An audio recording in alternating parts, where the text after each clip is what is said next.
Day 1. I've been here 12 sols now. Same routine, sample collection, logging seismic activity, testing the regolith density with the subsurface probe. Today was supposed to be uneventful, another notch in the checklist. But during my noon survey, when I swept the western basin, my eyes caught on something that shouldn't be there. A lander.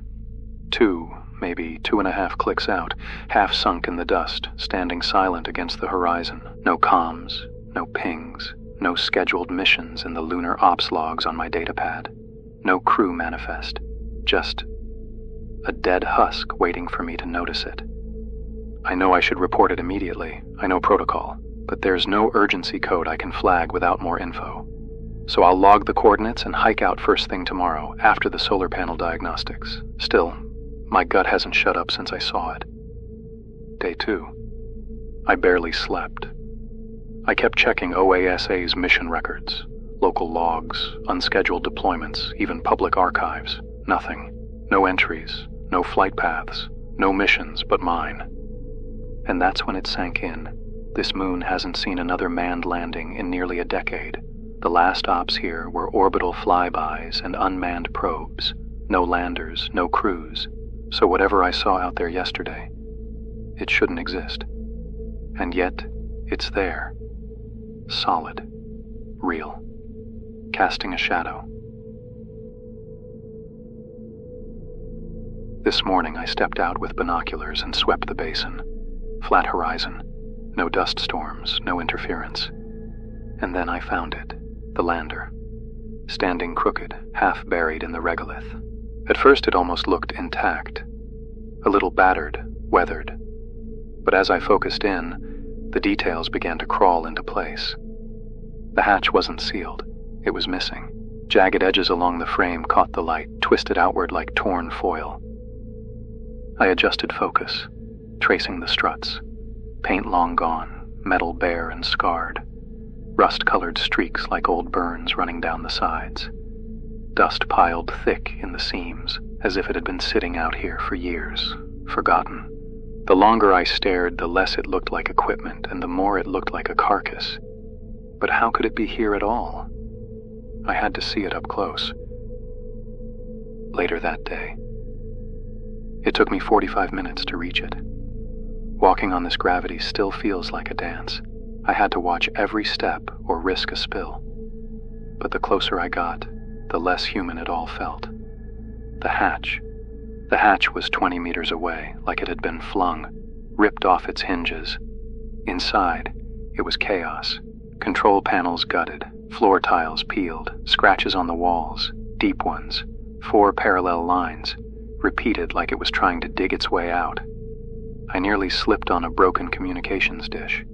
Then I saw the logo, half faded but still legible. Kestrel Biosystems. They went bankrupt 6 years ago. Their PR said it was an unfortunate culmination of budget mismanagement and redirected focus toward orbital biopharma research. Bullshit. I remember the whistleblower rumors, vanishing prototypes, black site disappearances. Most dismissed it as tabloid trash. But looking at this wreck, I know this wasn't abandoned. They buried it, and they left something here. As I turned to leave, something caught my eye. Just beyond the lander's perimeter, in the dust. Drag marks, long, deep, grooved like something heavy had been pulled or dragged from the lander, and the trail led straight toward a narrow fissure at the base of a nearby rock formation, barely visible from this angle. A cave, my boots locked in place.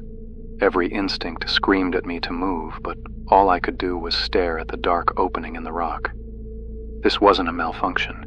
This was predation. I took a step back. I froze. My mouth went dry. And that's when I caught it, movement in the corner of my eye.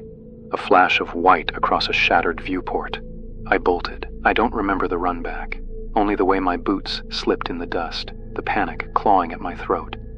I didn't stop until I reached my own lander, but just before I sealed the hatch, I turned back, and in the wreck, through the torn open hull, I could have sworn I saw someone moving inside. Day 3. I haven't stepped outside since. There's something out there. Last night, the knocking started. 3 sharp raps against the lander's outer hull. I checked the external cams. Nothing. Not a trace. No dust disturbance. No heat sigs. Just my breathing, and the sound of the metal echoing through my bones. I tried to distract myself, ran the biogrowth sequencing, logged the mineral assays from earlier this week. It helped for a while. Until the second night.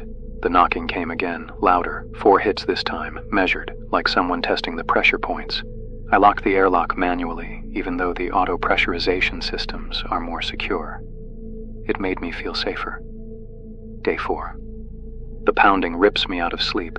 I jolt upright, heart hammering, ears ringing with the echo. It's not a knock. It's not testing. It's violent. Like something wants in. I lie frozen in my cot, watching the hatch vibrate with each impact. My chest is tight, breath shallow. Every beat of my heart feels like it's about to burst through my ribs. Then the light shifts. The sun edges over the horizon outside, and through the porthole window on the hatch, a shadow spills inside. It stretches across the floor, across my walls, over me. A figure, human-shaped. EVA suit. My heart lurches. Someone's out there. Someone needs help. Maybe from the Kestrel lander.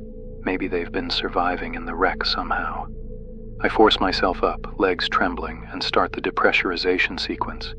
The alarms whine, the air cycles. I climb into my suit with shaking hands. Step by step, I move toward the hatch.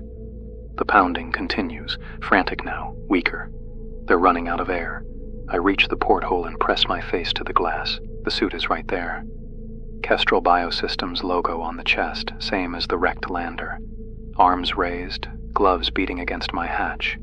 The helmet catches the morning sun, gleaming. I angle for a better view, trying to see the face inside, to make eye contact, to signal I'm coming.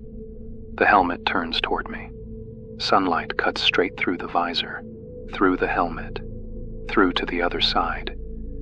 Empty. I can see the helmet's inner padding, the neck ring, the connector ports. All vacant. Nothing inside. The suit keeps moving. The gloves slam against my hatch.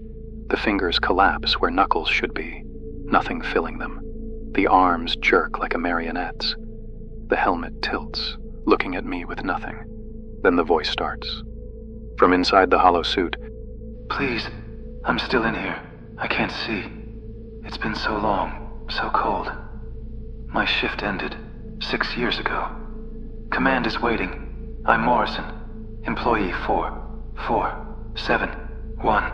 Please, I just want to go home." I stagger to my feet, slam my hand against the panel, and start the launch sequence. Every control is slick under my shaking fingers. The pounding grows louder, the voice breaking, pleading, begging. The launch sequence completes. Engines fire. As I rise, I look down through the floor viewport. The suit stands below, arms raised, still reaching.